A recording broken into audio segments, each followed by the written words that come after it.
Hello mga Betisins! Andito na naman tayo.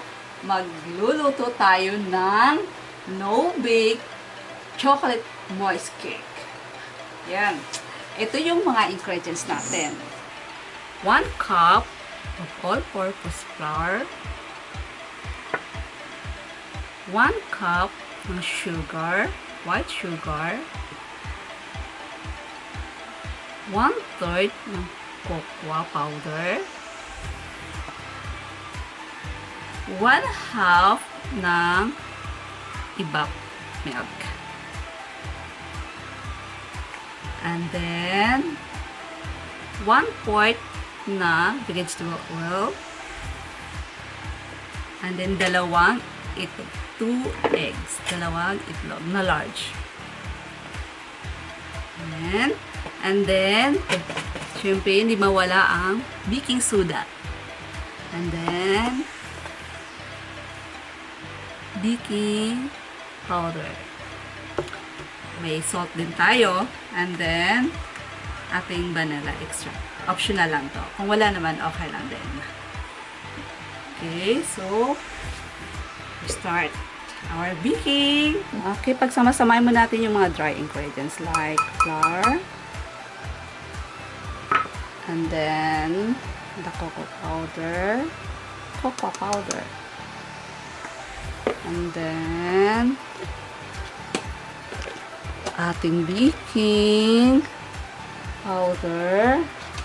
So, meron tayong 1/2 lang to mga betisen, pero dodoble natin kasi 1 siya. So, dadalawahin na natin siya. Ayan, 1. Kasi kalahati lang po kasi yung scoop ko eh. Ayan. And then, same lang din yung baking soda. Kalahati lang din. 1/2. 1/2 siya, pero 1 tablespoon siya. 1 teaspoon. Okay. 1.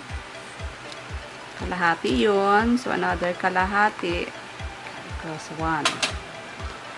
Nawala kasi yung aking panukat na 1 teaspoon. And then, isip natin siya.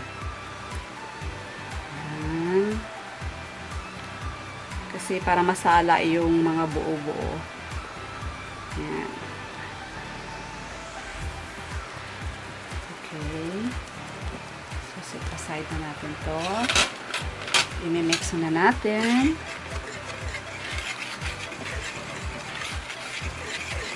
Magkalo-haluin.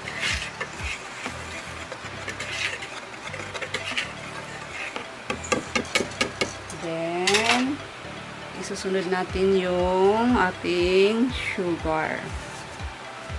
Yan. At ang ating asin. So, 1/4 lang na asin.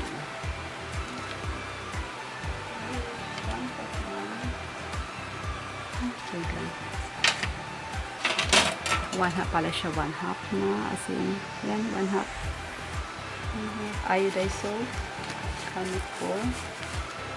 Ayan. Ayan. Okay, i-mix natin ulit. Halo-haloin lang muna. Ayan.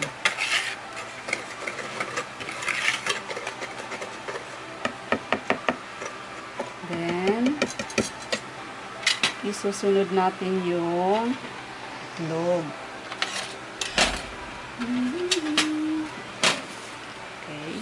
Large ang gagamitin niyo, mga betisens.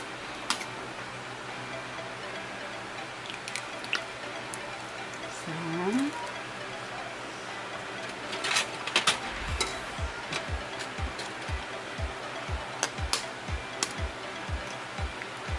ayan, pagsama-samahin na pala natin yung mga liquid. Ayan. Gatas. Yan, 1/2. 1/2 cup. And then, 1/4 cup na package well. Then, paghaluin na natin.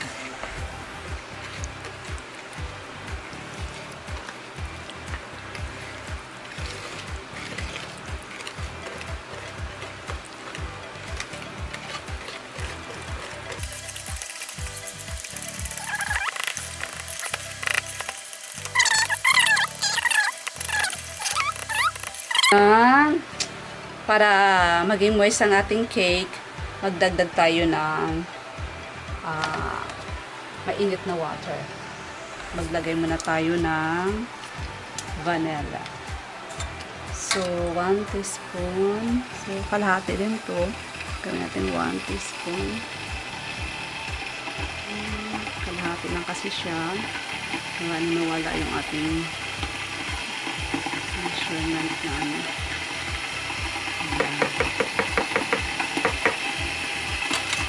Ito, magdagdag tayo ng kalahating cup na hot water na may coffee na siya, ha? May coffee na siya, instant coffee. Okay. Timplahan lang natin. Ito na lang yung tanimpla natin. Okay. Para maano yung okay. Ihalo lang natin siya dito. I-add lang natin. Ayan. So, paghaluin natin. Mix natin. Hanggang siya ay mag-dissolve talaga yung mga powder. And then, since na hindi tayo no bake siya, so steam lang natin to siya. Ayan, steam lang. So, ito yung lagay natin na pan na lalagyan natin, baking pan. Ang size nito ay 8 by 3. So, lagyan muna natin siya ng mantika para dyan natin dito hindi dumikit yung i-use natin siya ang mantika, no? Yung iba, pwede naman maglagay ng parchment paper. Lagay dyan. Or wax paper.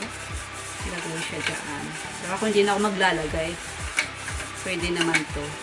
Ayan.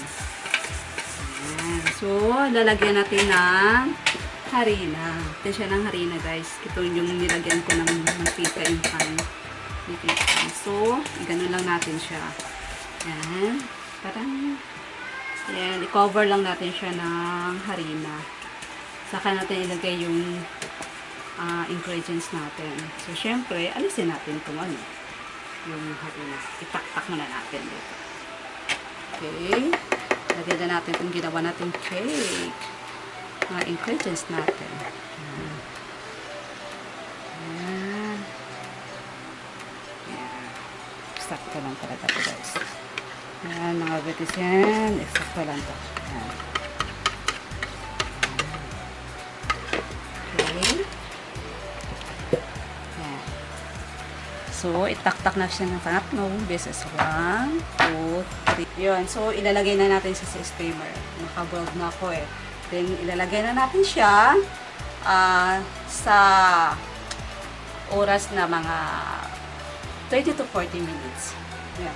Ano natin ng apoy na medyo naalang. So, ilalagay na natin siya. Okay, that's minutes. Okay. And then, ayan na siya. Ayan. Tatakpan natin siya. Ayan, tatakpan natin to. Kung may makapal pa nga kayo, is maganda. Tatakpan natin siya para hindi tutulo yung tubig na, siyempre yung singaw, hindi siya tutulo. So, ayan. So, antayin natin siyang mga okay, after 35 minutes, let's check. Dumikit siya, kasi sobra yung ating, okay, check natin. Okay, check the toothpick. Okay, ito pwede na siya. Wala na. Luto na yan, guys. Okay, ito na po yung pinapalamig natin galing sa steamer. Tapos pagka-pusok-pusok na. So, ilagay natin siya dito sa plato. Babaliktad natin siya. Yan.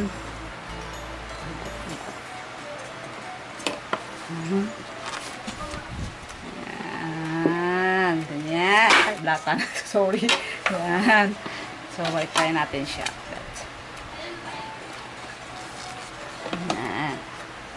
Yan, ayan. So, ang gagawin natin ngayon, magpo-frosting na tayo. So, ito yung mga ingredients natin. Ang ginamit ko ay all-purpose cream. And then, 1/2 and 1/4. So, tutunawin muna natin to. Nilagay ko lang siya sa steamer na pinainit. Yan. Kaya siya ganyan kasi galing sa ref. Yan. Pag hindi naman siya galing sa ref, siya malabnaw. Yan. So, na natin yan. Yan, mainit na. Ilagay natin yung ating Goya dark chocolate. And, yan. Tunawin natin siya.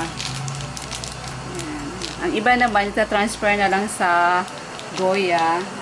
Baliktad. Okay, tunawin lang natin.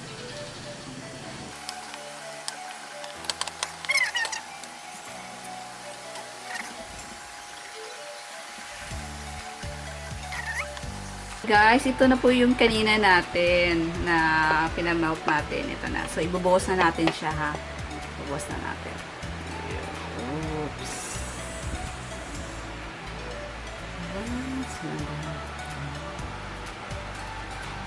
Siya.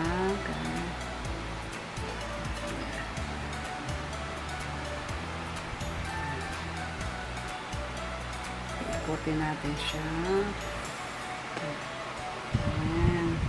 Kaya ko sinalod siya para hindi naman sayang yung chocolate after. Ayan. Gamit tayo nito. I-spread lang natin to. Ayan. Spread lang natin siya. Ayan. Spread lang natin. Ayan. Ayan. Maglagay tayo ng decoration siya. Ayan. Simple lang siya. Itong Pencos na chocolate. Ayan siya. Lakas akong chocolate. Kaya yun. Okay. Sahan natin.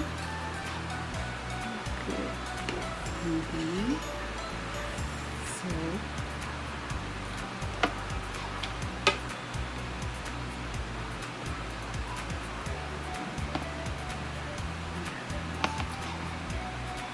okay naman pala siya, guys. Oh, mga betisin. Yan. Yan. Tikman na natin mga betisins. Ang lasa niya. Pumusto-pusto talaga siya. Yan. Tikman natin.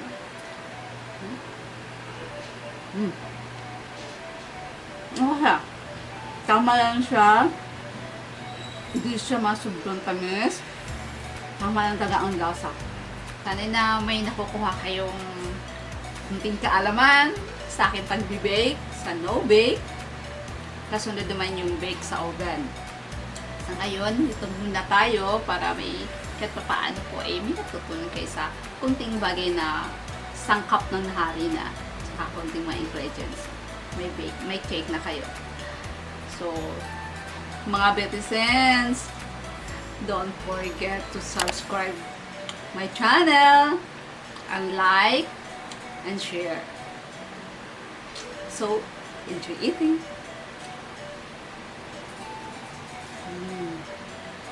Sarap.